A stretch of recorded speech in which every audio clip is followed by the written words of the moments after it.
Wednesday the 8th of April brings us to Aberdour station. Today we're going to do a little section of the Fife Coastal Path. We're going to walk from Aberdour back to North Queensferry, where we were a couple of days ago after walking the bridges.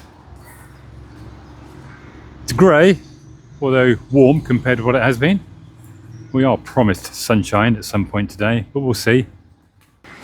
The section of the path we're going to walk is relatively short. It's only about 13k, so what's that, about 18 miles. And we're going backwards. I think the walk is generally from North Queensferry up towards Aberdour, but we've decided to go this way.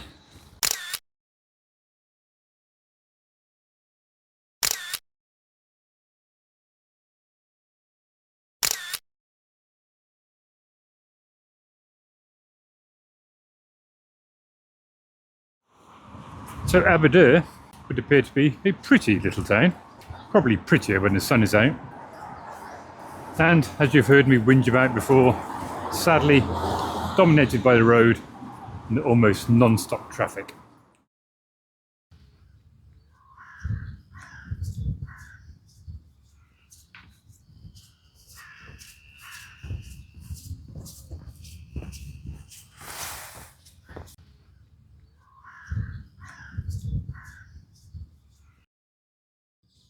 It's not too long before we get some decent views over the Firth of Forth, that being Inchcolm Island and the ruins of Inchcolm Abbey. And over there, almost lost in the haze, is the Port of Leith, where we were a couple of days ago. It's a couple of kilometres into the walk before we got our first view of the bridge. Unfortunately, it's not overly visible given the somewhat murky conditions today.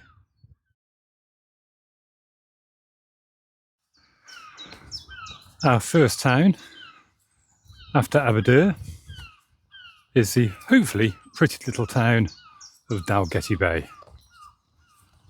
According to the map, we're going to hang a left here and head down towards the water, which is off to our left.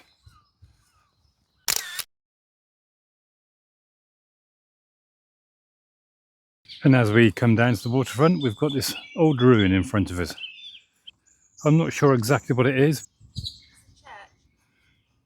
It's a church, apparently. Well, it was a church with a cemetery. As we can see, it is St Bridget's Kirk, which apparently was owned by the abbey over on the island we saw earlier, Inchcolm. Let's go and have a look round.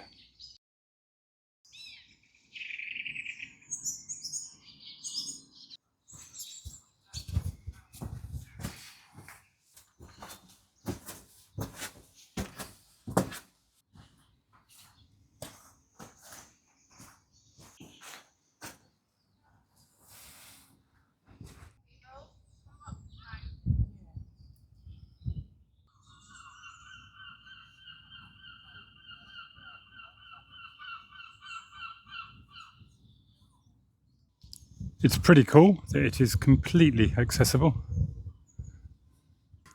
Karen is so confident the sun's going to stay out, she's taken her jacket off.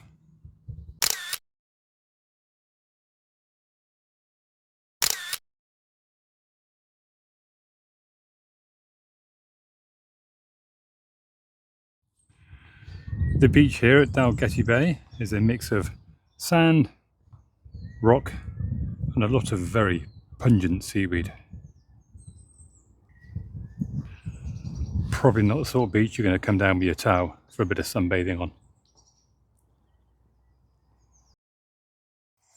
Yeah, not really what you want to see when you're doing a coastal path walk. Last time we got caught out on one of these was on the southwest coastal path, and we ended up walking probably about 2 miles out of our way. Hopefully there'll be an easier way through here. Okay, it's not our footpath that is closed, thankfully. With a good patch of blue sky behind me, I've joined Karen in taking my coat off. Let's hope I don't have to put it back on again.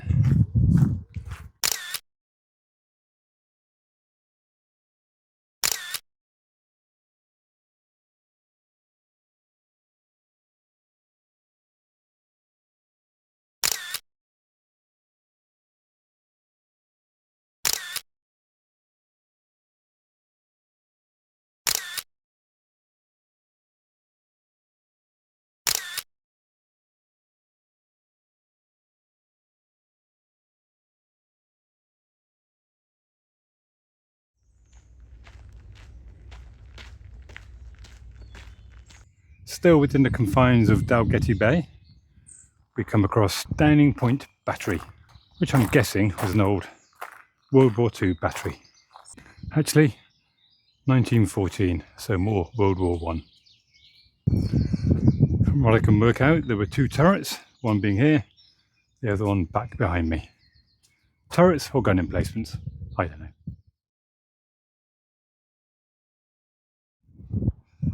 Ever since we joined Dalgety Bay a few kilometres back, the coastline has been developed with houses pretty much all the way along. But on the other side of the path from the houses has been a string of gorgeous little beaches, really pretty. And in fact, over in front of me, you can see the next one.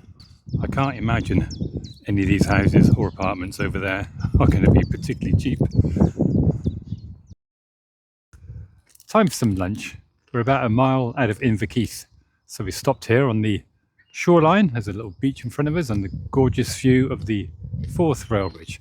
So we've eaten a sandwich, Karen's munching on some hula hoops, and we'll finish up and crack on with our walk. Unfortunately, the sunshine was short-lived and it has now completely disappeared.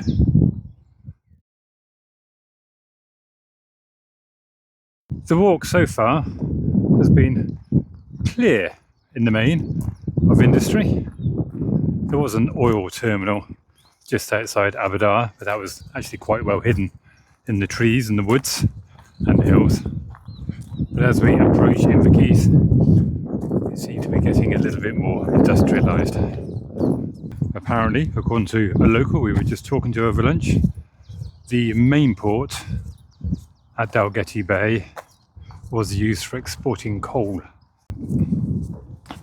And as we're walking here, I've got an old disused quarry to my right, and to my left it looks like some form of old loading point, no doubt for the rock that came out from the quarry behind me. Our route through Inverkeithing, for that's its name, not Inverkeith as I've been calling it, takes us away from the coastline, which is no bad thing because that looked pretty naff down there with the big waste steel processing plant, which you may be able to hear in the background. So we're heading into the town centre. We'll go and grab a cup of tea. First impressions of Inverkeithing. I bet it's a bit grim. I guess it was once an industrial or a port town, and the sound of a house alarm going off just sort of adds to the vibe. Okay, we've had our cup of tea in the Mill Bray Cafe in Inverkeithing, and as we've come out, the sun is shining. And I was probably a little bit unfair on the town when we first got there. In the sun, it's not quite so grim. It's actually very quiet, which is good because I normally complain about the roads dominating towns, whereas in Inverkeithing there was not a lot of traffic. So that's pretty good. We've got about 3, maybe 4k to go, so we'll push on. Hopefully we'll get back down onto the coast rather than walk along the main road here. Unfortunately, this side of Inverkeithing is back to being grim, as can be told by the somewhat ugly concrete fence behind me, or to my left, the barbed wire on top, and the metal recycling plant that is on the other side of it, of which you can no doubt hear. In fact, we could hear that all across the town. But it's industry, and I've no doubt it's industry, and I've no doubt it's employing people. So there is a positive.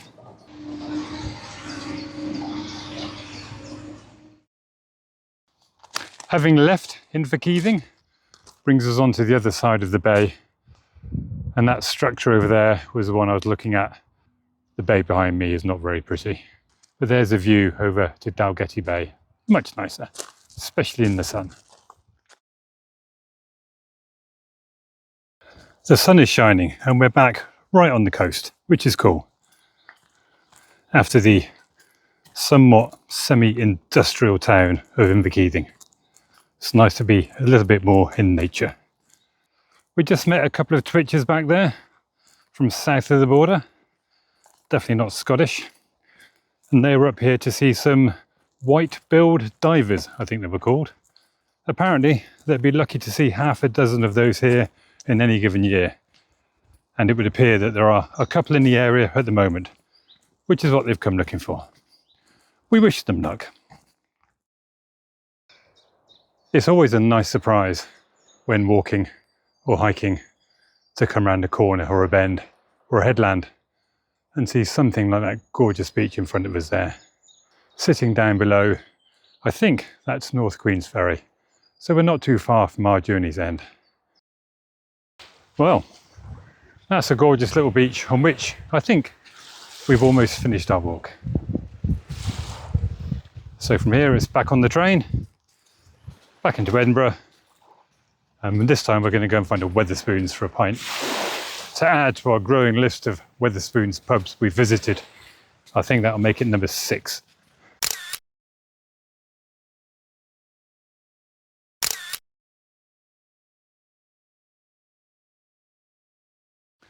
We have just come across another couple of twitchers. You can see them there in the background. I did ask them if they were looking for the white-billed divers, and they seemed very impressed. But then I was also honest and explained that I only knew about them because of the previous couple we'd met. But yes, they were. And not only were they looking, but they were successful. So they've seen one, but not 2. And again, like the previous couple, they did explain that they are very rare up here. A handful a year in the winter were his words.